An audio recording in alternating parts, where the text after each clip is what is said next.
Voilà de retour avec la correction de l'examen régional CASA Stats, session juin 2018, parcours international, niveau 3e année collégiale et la partie du raisonnement scientifique, la partie 2, réservée bien sûr sur 12 points.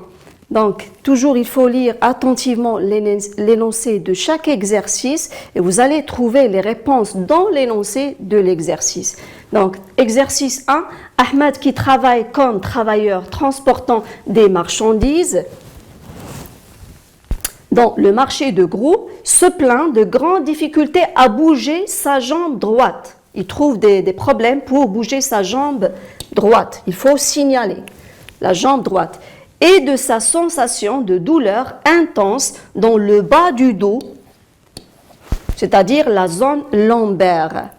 Cela l'a emmené à consulter un médecin spécialisé en orthopédie pour révéler sa santé afin de le soigner. C'est-à-dire orthopédie en relation avec les articulations et les os. Voilà. Proposer 2 hypothèses expliquant les difficultés d'Ahmed à bouger sa jambe droite. Pourquoi il n'arrive pas à bouger sa jambe droite? Là, on va proposer des hypothèses. Par exemple, il n'arrive pas à bouger sa jambe droite. Peut-être qu'il y a un problème au niveau du nerf sciatique ou bien au niveau des muscles qui se trouvent dans la jambe droite. Il y a aussi une sensation de douleur. Donc, peut-être il y a un problème au niveau de la partie lombaire de la moelle épinière, c'est-à-dire le bas du dos. Et là, on peut proposer différentes hypothèses. Donc, voilà comme proposition les 2 hypothèses. Une lésion partielle au niveau du nerf sciatique de la jambe droite. Il n'arrive pas à bouger d'une façon normale sa jambe droite. C'est-à-dire, on ne trouve pas une paralysie, une absence de la motricité de cette jambe. Il n'arrive pas à bouger sa jambe droite. C'est pour cette raison qu'on a proposé cette hypothèse. Une lésion partielle au niveau du nerf sciatique de la jambe droite. Car ce nerf sciatique, c'est le conducteur de l'influx nerveux moteur et aussi de l'influx nerveux sensitif, puisqu'il s'agit d'un nerf mixte ou bien double. Une lésion partielle au niveau du nerf rachidien, au niveau de la zone lombaire. Les nerfs qui se rattachent de la moelle épinière, de la partie lombaire, c'est-à-dire le bas du dos, de la moelle épinière, partie droite, pas la partie gauche. Car la jambe gauche, elle est saine. Donc, il faut préciser. Donc, voilà les 2 hypothèses, soit une lésion partielle au niveau du nerf sciatique de la jambe droite, soit une lésion partielle au niveau du nerf rachidien, au niveau de la zone lombaire de la moelle épinière. On peut dire aussi un problème au niveau des muscles de la jambe droite. D'accord ? Des examens médicaux ont montré les résultats suivants. Sécurité cérébrale. C'est-à-dire, supposons qu'on a proposé comme hypothèse une lésion partielle au niveau de l'aire motrice gauche. Mais là, qu'est-ce qu'on va faire par la suite? On va éliminer cette hypothèse-là, parce que les résultats ont montré une sécurité cérébrale. Donc, on va éliminer la proposition, ou bien l'hypothèse, si on a proposé comme hypothèse une lésion au niveau du cerveau. Production de réflexe rotulien au niveau de la jambe gauche. Il y a un réflexe rotulien au niveau de la jambe gauche, mais il y a absence au niveau de la jambe droite. Donc là, il y a un problème au niveau de la moelle épinière. La colonne vertébrale a été soumise à une compression, car il ne faut pas oublier que Ahmed, il travaille dans le marché du gros. Donc une compression ou bien une pression au niveau des vertèbres de la région lombaire, c'est-à-dire la partie bas du dos, provoquant une hernie discale. On va comprendre de quoi il s'agit. Donc le document 1 représente un schéma de la structure de la colonne vertébrale et le document 2 est un schéma d'une coupe transversale au niveau de la moelle épinière pour une personne en bonne santé. Et le document 3 montre un schéma d'une coupe transversale au niveau de la moelle épinière d'une personne infectée. C'est-à-dire là, on parle comme le cas de Ahmed. Donc voilà le document 1. Voilà la colonne vertébrale, la partie lombaire, le bas du dos. On a agrandi cette zone-là et voilà les vertèbres. Voilà la moelle épinière à l'intérieur. Et voilà le nerf rachidien. Voilà les nerfs rachidiens qui se rattachent de la moelle épinière. Le document 2, qu'est-ce qu'il montre?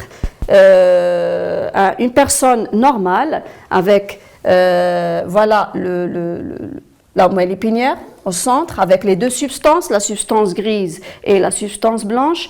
Voilà les nerfs rachidiens. Et voilà le cartilage.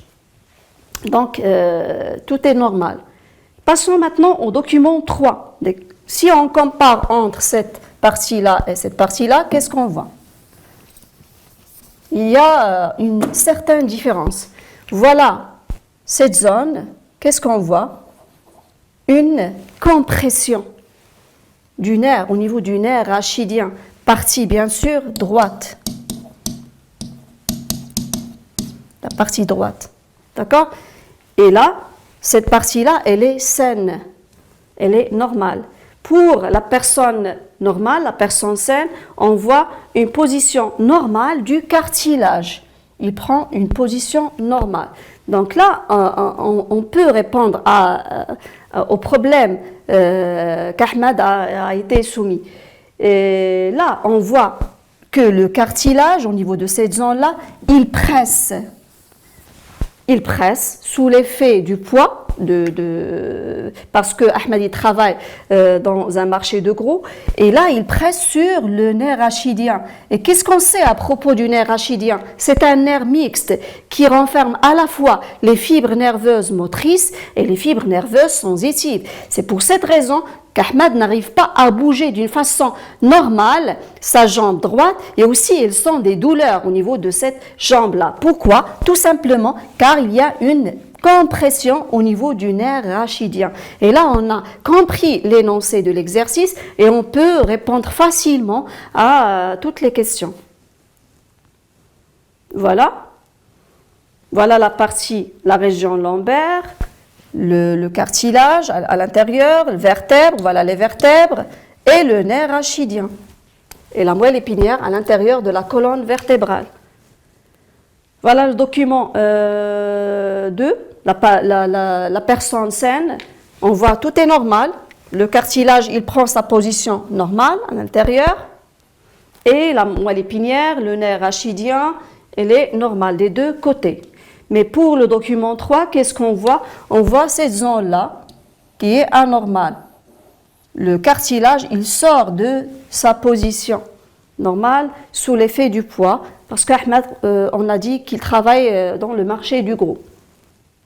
Là, on a trouvé le problème. Si on compare entre les deux, voilà le nerf rachidien qui est pressé ou bien qui est compressé, et voilà le nerf rachidien qui est normal pour la personne saine. Voilà les questions. Selon les données fournies et vos connaissances, on a 5 questions. Déterminer la différence observée entre le document 2 et le document 3. On a déjà répondu à cette question. Il y a une différence, bien sûr. Le cartilage pour le document 3, sa position, elle est anormale. Il sort de sa position, il presse sur le nerf rachidien. Pour le document 2, on voit une position normale du cartilage. 3. Montrer l'effet de la différence observée dans la réponse précédente sur le nerf rachidien par rapport à la personne affectée. On sait que ce nerf rachidien, c'est un nerf mixte qui conduit à la fois l'influx nerveux sensitif et moteur. C'est pour cette raison, puisque ce nerf elle est compressé, l'influx nerveux soit sensitif ou soit moteur, et elle est perturbée. Son passage, elle est perturbée. Vérifier les deux hypothèses suggérées dans la première question. Donc voilà, qu'est-ce qu'on a proposé comme hypothèse? Un problème au niveau du nerf sciatique qui se trouve dans la jambe, au niveau de la jambe. Et on a dit aussi l'autre hypothèse qui est correcte, une lésion partielle au niveau du nerf rachidien. Et voilà l'hypothèse qui est juste. Expliquez pourquoi Ahmed a eu du mal à bouger sa jambe droite. Justifiez votre réponse. À partir du document 3, qu'est-ce qu'on a vu? Que le nerf, il est compressé car le cartilage, il sort de sa position normale, il presse sur le nerf rachidien. Et pour cette raison, qu'Ahmed n'arrive pas à bouger d'une façon normale sa jambe droite et aussi il sent des douleurs car on a dit que le nerf rachidien est un nerf mixte. Et voilà les réponses que j'ai proposées selon les données fournies et vos connaissances de déterminer la différence observée entre le document 2 et le document 3. On voit que le cartilage prend un emplacement normal pour la personne saine du document 2. Il faut toujours choisir des phrases simples et cohérentes. Mais on observe une déformation du cartilage chez Ahmed pour le document 3. Ce cartilage, il presse sur le nerf rachidien. Donc voilà, déterminer la différence, on a juste comparé entre le document 2 et le document 3. D'accord? Il faut juste se référer aux énoncés et aux données de chaque exercice et ne pas bien sûr perdre les points facilement. 3. Montrer l'effet de la différence observée dans la réponse précédente sur le nerf rachidien par rapport à la personne affectée. Donc 3. Le nerf rachidien est un nerf mixte ou bien double. Partie droite, elle est compressée par le cartilage déformé et donc il va y avoir une perturbation de la transmission de l'influx nerveux au niveau de cette zone qui est à l'origine des problèmes observés chez Ahmed. Voilà. Et pour la question 4, vérifiez les deux hypothèses suggérées dans la première question. Donc l'hypothèse valide, bien sûr, un problème au niveau du nerf rachidien. Présence d'une compression au niveau de ce nerf. Et on sait que ce nerf, c'est un conducteur à la fois moteur et sensoriel. Et par la suite, expliquez pourquoi Ahmed a eu du mal à bouger sa jambe droite, justifiez votre réponse. On sait que le nerf rachidien est un nerf mixte ou bien double, ça d'après vos connaissances. Et toutes les autres réponses, c'est à partir du document, à partir de l'énoncé. Grâce aux deux types de fibres nerveuses qu'il contient, c'est pour cette raison qu'on voit une perturbation des influx nerveux sensitifs, car Ahmed il sent des douleurs, et moteur, car Ahmed n'arrive pas à bouger d'une façon normale sa jambe droite. À cause de cette compression observée au niveau de ce nerf, provoquée par le cartilage, il sort de sa place. Et par la suite, Ahmed trouve du mal à bouger sa jambe droite. Et voilà pour le premier exercice. On passe au deuxième exercice. Toujours, il faut lire attentivement l'énoncé de chaque exercice et chaque fois, on va souligner les mots-clés, bien sûr, pour comprendre les mécanismes de défense de l'organisme contre les cellules cancéreuses. Déjà là, on a ce mot-clé-là, cellules cancéreuses. Donc, on va se rappeler de nos connaissances. Les cellules cancéreuses, ils sont détruites par les lymphocytes TC. Nous présentons les données expérimentales suivantes. Nous injectons une souris ordinaire, saine, avec des cellules cancéreuses. Donc, ce sont des antigènes pour la souris. Après 2 semaines, nous prélevons sur cette souris le sérum. Le sérum, il renferme quoi le sérum? Les anticorps spécifiques. Mais est-ce que le sérum, il va détruire ces cellules cancéreuses? Bien sûr que non, parce que la sérothérapie ou bien le sérum, il est destiné pour détruire les antigènes extracellulaires. Et là, qu'est-ce qu'on voit? On voit des cellules cancéreuses et des lymphocytes T. Et là, qu'est-ce qu'on va détecter? Que ce sont les TC, bien sûr. Les TC qui vont détruire ces cellules cancéreuses. Et on va voir ça dans la partie suivante. Et nous effectuons les expériences, il manque un S, les expériences représentées dans le tableau suivant. Voilà. On a les deux expériences. Expérience 1, sérum de souris plus cellules cancéreuses. Multiplication des cellules cancéreuses, c'est-à-dire le sérum n'arrive pas à détruire ces cellules cancéreuses. C'est tout à fait normal. 2. Lymphocytes T de souris plus cellules cancéreuses. Ces cellules cancéreuses étaient détruites. Voilà. Donc les lymphocytes T, il arrive à détruire les cellules cancéreuses alors que le sérum non plus. Déjà, on a compris l'énoncé. Les questions. Comparer l'effet du sérum et des lymphocytes T sur les cellules cancéreuses. On va juste faire une comparaison à partir du tableau. Déduire le type de réponse immunitaire interférée contre les cellules cancéreuses, bien sûr pas avec le sérum mais avec les TC. On a répété l'expérience 2 en utilisant les lymphocytes T sur une souris qui n'avait pas injecté, qui n'est pas injectée auparavant de cellules cancéreuses. Quel est le résultat attendu? Justifiez votre réponse. Donc on va répéter l'expérience 2, c'est-à-dire lorsqu'on a injecté les lymphocytes T, en utilisant des lymphocytes T sur des souris qui n'avaient pas été injectées auparavant de cellules cancéreuses. Quel est le résultat attendu et justifiez votre réponse? Donc voilà, c'est-à-dire des souris qui ne sont pas immunisées. On va répondre à la question 1. Comparer l'effet du sérum et des lymphocytes T sur les cellules cancéreuses. Qu'est-ce qu'on a vu pour le sérum qui contient des anticorps spécifiques ces cellules-là n'a pas pu détruire les cellules cancéreuses. Par contre, ces dernières, c'est-à-dire ces cellules cancéreuses, étaient détruites par les lymphocytes T. Et là, on parle des lymphocytes TC, bien sûr.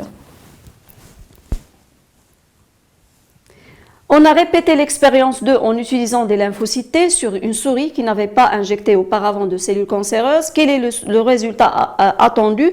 Justifiez votre réponse. Donc les souris vont mourir car les cellules cancéreuses vont se proliférer, bien sûr, dans leur corps par absence de lymphocytes T.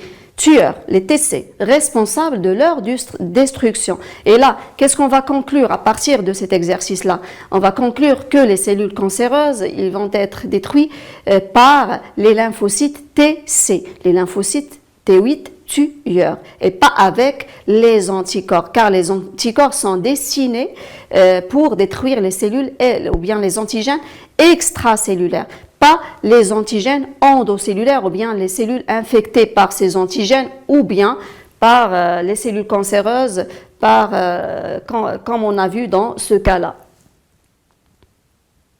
Exercice 3. Zineb, lors d'une sortie en soirée avec sa mère dans le parc du quartier, a été soumise à une piqûre de moustique. Voir document 4, qui a provoqué une réaction inflammatoire au niveau de la peau, une anaphylaxie, des éruptions cutanées et un œdème. Donc voilà, déterminer le type de trouble dont souffre Zineb en raison de la piqûre de moustique. Déjà, qu'est-ce qu'on voit? Anaphylaxie, éruption cutanée, un œdème. Déjà, c'est une réaction allergique, bien sûr, c'est une réponse immunitaire allergique. Donc, déterminer le type de trouble dont souffre Zineb, bien sûr, c'est une allergie. Donc, il s'agit d'une allergie suite aux symptômes observés après la piqûre de la moustique, comme à savoir les œdèmes ou bien ces perturbations au niveau cutané. Question 2. Des études scientifiques ont récemment révélé qu'un moustique femelle, lorsqu'elle absorbe le sang du corps humain par son appareil oral, sécrète des protéines contenant de la salive. Et ces protéines-là, ils vont provoquer des symptômes de troubles susmentionnés au préalable. Ces protéines, c'est-à-dire les œdèmes et ces perturbations au niveau cutané. Ces protéines reconnues par des anticorps IgE, et une fois on voit les IgE, ces anticorps-là, toujours on fait appel aux allergies, aux réponses immunitaires allergiques. Que représentent les protéines de la salive du moustique pour Zineb? Bien sûr, une fois on va injecter ou bien Zineb est blessé ou bien suite à cette blessure par cette piqûre de l'insecte et la salive il renferme ces protéines-là. Par la suite, qu'est-ce qu'on a vu? Des symptômes comme les douleurs au niveau de la peau et des œdèmes. Et là, une fois le corps sécrète des IgE, toujours on passe aux réponses immunitaires allergiques. Que représentent les protéines de la salive du moustique pour Zineb? Justifiez votre réponse. Puisqu'on voit ces troubles-là, ces symptômes-là, on parle de l'allergène. Et là, la piqûre ou bien la salive qui renferme ces protéines-là, ces protéines sont des allergènes. Voilà, les protéines de la salive représentent les allergènes qui ont provoqué ces perturbations allergiques. sur la base des données fournies et de vos connaissances, fournissez une explication montrant les types de cellules et de produits chimiques impliqués dans la perturbation survenue à Zineb en raison de la piqûre de la moustique. Donc voilà, lorsque les protéines de la salive s'infiltrent à travers la peau, à la suite du premier contact avec ces protéines-là, bien sûr, ils vont activer les cellules présentatrices de l'antigène, les cellules qui vont activer les lymphocytes T4, c'est toute une machine. Les lymphocytes T4, ils vont activer les lymphocytes B, c'est-à-dire qui vont se différencier en plasmocytes, et ces plasmocytes, ils vont sécréter des anticorps de type IgE. Donc voilà par exemple les LB qui vont sécréter des IgE. Là, on parle du premier contact. Les IgE, ils vont se fixer sur ces cellules sentinelles, ces plasmocytes, et on sait à propos de ces plasmocytes, de ces mastocytes, voilà, plasmocytes, c'est-à-dire les LB sécrétrices d'anticorps, et là on parle des IgE, et là mastocytes. Donc ces mastocytes, ils vont fixer ces IgE, ça c'est le premier contact. Le deuxième contact avec cet allergène-là, l'allergène, il va se fixer directement sur les IgE déjà fixés sur les mastocytes. Et une fois ces mastocytes, ils vont libérer des médiateurs chimiques tels que l'histamine, ce qui va déclencher et ce qui va provoquer les symptômes observés chez Zineb. Et là, voilà la réponse. Lorsque les protéines de la salive s'infiltrent à travers la peau à la suite de la piqûre de l'insecte, les plasmocytes, c'est-à-dire les LB, ils vont sécréter des anticorps de type IgE, et ces derniers vont se fixer sur les mastocytes. Et au fur et à mesure, la quantité des allergènes augmente, et ces derniers vont se fixer sur les IgE, déjà fixés sur les mastocytes, et les cellules, ces cellules sentinelles, ils vont libérer des médiateurs chimiques comme l'histamine. Et l'histamine, il va déclencher les symptômes observés chez Zineb. Donc, notre séance touche à sa fin. Merci et à la prochaine.